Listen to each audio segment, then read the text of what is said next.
الحمد للہ رب العالمین الصلاۃ والسلام علی رسولہ النبی الکریم وعلی آلہ واصحابہ اجمعین الحمد للہ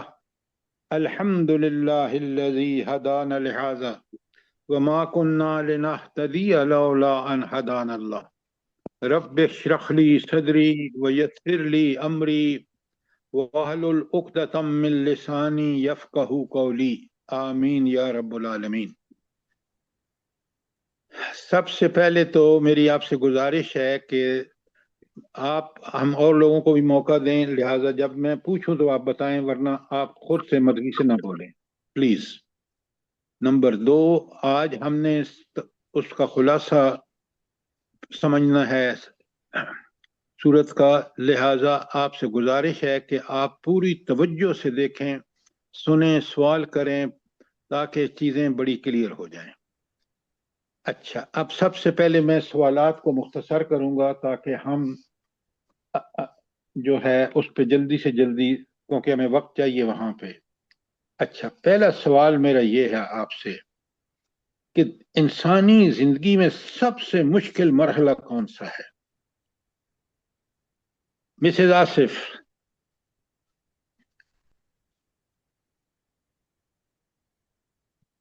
افشاں صاحبہ۔ سر سب سے پہلے مشکل مسئلہ یہ، مائک کو اوپن کرتے ذرا ٹائم ہو گیا، کہ دین اسلام پہ چلنا اور اللہ کے رسول کے مطابق خود بھی چلنا اور دوسروں کو بھی چلانے کی کوشش کرنا۔ آپ دعوت دین کا جواب دے رہے ہیں، میں پوچھا ہوں مشکل مرحلہ کیا ہے؟ مشکل مرحلہ تو یہی ہے سر میری نظر میں۔ یہ نہیں ہے مشکل مرحلہ، یہ اس مشکل مرحلے کو حل کا طریقہ ہے یہ۔ ہاں، افضل چیمہ صاحب، سب سے مشکل مرحلہ کیا ہے؟ یہ تقوی اختیار کرنا سر۔ یہ تو قرآن کے اس کے ایمان کے تقاضوں میں سے ہے۔ اچھا، وعدوں کو پورا کرنا۔ جی، وعدوں کو پورا کرنا۔ آپ نے بے وقت بولی ہیں، میں نے آپ سے پوچھا نہیں اور آپ غلط جواب دے رہی ہیں۔ سب سے مشکل مرحلہ، اب جو آدمی سمجھتا ہے کہ میرا جواب صحیح ہے وہ بتائے کہ سب سے مشکل مرحلہ کون سا ہے؟ اب بولیں۔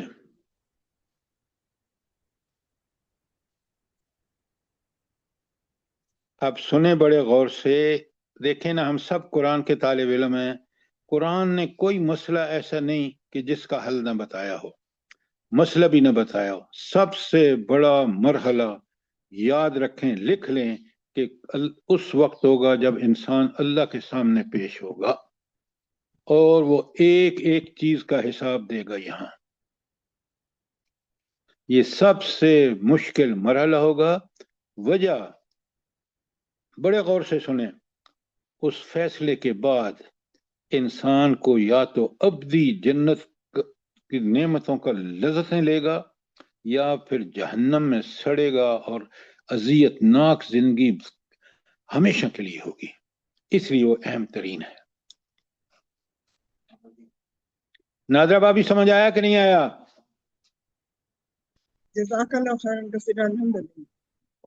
اچھا، اب اس میں جو سب سے اہم بات ہے وہ یہ ہے کہ اس مرحلے میں کامیابی کی ضمانت کیا ہے؟ ہاں جی، نبی آپ بتائیں،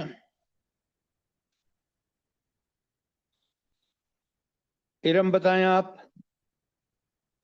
سر اس میں کامیابی کے لیے ضروری ہے کہ پہلے ایمان لایا جائے اللہ اور اس کے رسول، اس کی کتابوں پر، پھر یہ بات کی بات ہے۔ خالد محمود بھائی،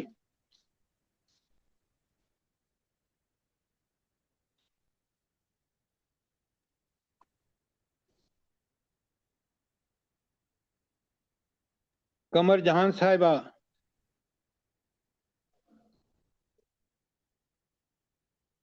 اب قرآن پڑھنے والا سمجھتا ہے کہ سب سے جو اہم چیز ہے وہ اللہ کا ڈر اور قیامت کا ڈر۔